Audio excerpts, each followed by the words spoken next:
saya akan mencoba masuk ke mengakses OSS RBA dengan menggunakan username, namun sudah mendapat registrasi hak akses dari sistem OSS RBA.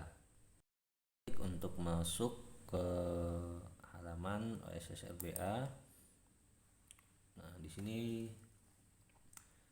kita akan memasukkan username ya, dengan password yang baru yang sudah dikonfirmasi oleh OSS RBA. Pada kesempatan ini saya coba masuk dengan menggunakan username yang lain, tapi username ini juga sebelumnya telah mendapat username dan password di OSS versi 1.1 dengan tahapan dan langkah yang sama seperti yang dijelaskan sebelumnya. Akhirnya email yang sudah didaftarkan akan mendapat konfirmasi seperti ini. Nah, username ini dan password ini yang akan kita gunakan untuk mengakses OSS RBA. Langsung saja kita masukkan username-nya, kemudian password,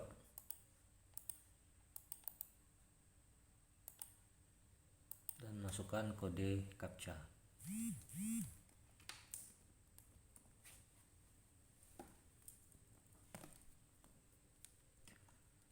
Selanjutnya kita klik.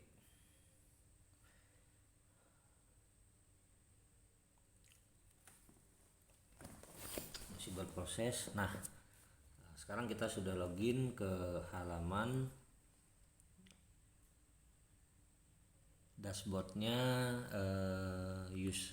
username salah seorang pelaku usaha.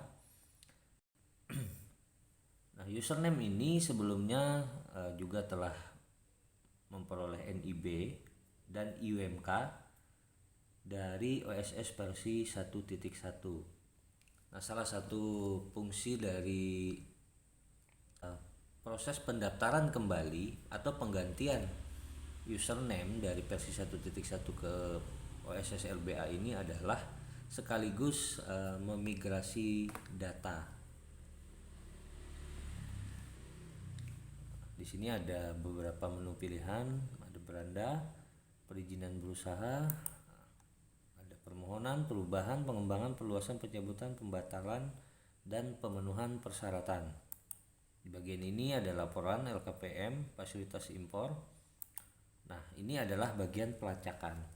Jadi untuk memastikan bahwa data yang berasal dari OSS 1.1 tersebut sudah termigrasi ke OSS RBA, ini kita bisa melakukan pelacakan di sini.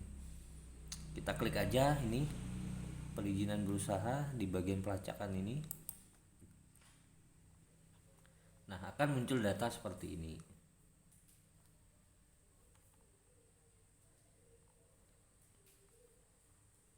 Hanya saja skala usaha, tingkat risiko, status perizinan berusahanya masih belum terisi.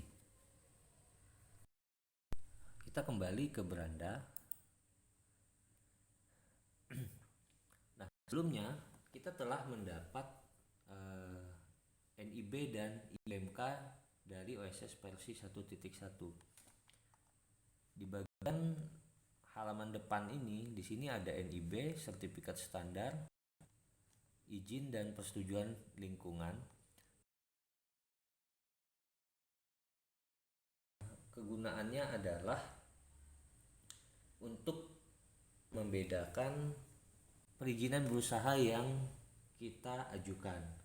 Seperti yang disampaikan sesuai ketentuan aturan yang baru, bahwa usaha dengan tingkat risiko rendah itu hanya memerlukan NIB.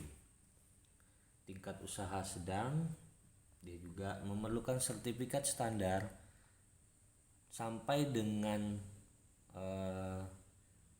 tingkat risiko tinggi dia memerlukan izin di samping sertifikat standar dan juga NIB.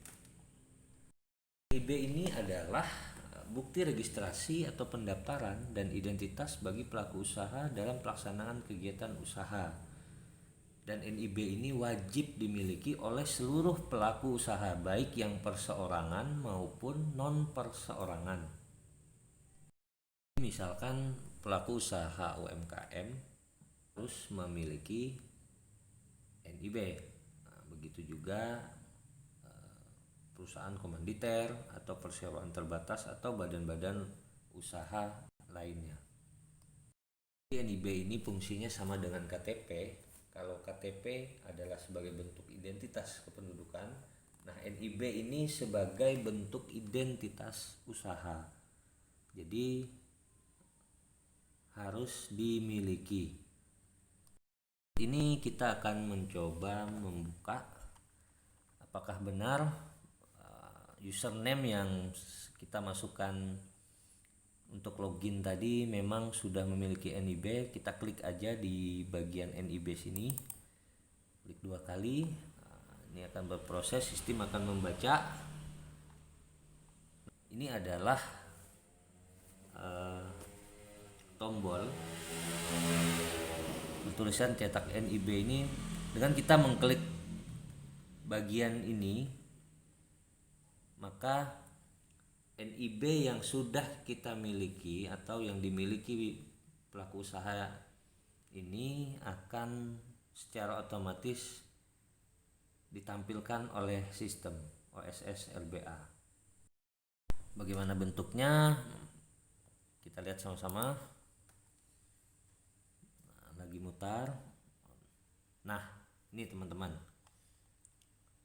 Pemerintah Republik Indonesia, perizinan berusaha berbasis risiko nomor induk berusaha. Artinya nomor induk berusaha ini sudah resmi dimiliki pelaku usaha dengan atas nama ini, alamat sekian-sekian. Skala usahanya adalah usaha mikro. KBLI terlampir. Nah, ini adalah usaha yang dimiliki oleh pelaku usaha dengan username tadi. Kita tinggal download saja untuk kita simpan sebagai file dan bisa kita print sendiri. Oke, kita download. Proses download sedang berlangsung. Nanti akan kita buka sama-sama untuk kita lihat dalam bentuk yang lebih besar. Nah, ini adalah contoh NIB-nya yang saya download dari OSS LBA. Karena ini usaha mikro, jadi sesuai ketentuan aturan, maka usaha ini hanya cukup memiliki NIB yang berlaku sebagai perizinan berusaha untuk izin usaha mikro dan kecil.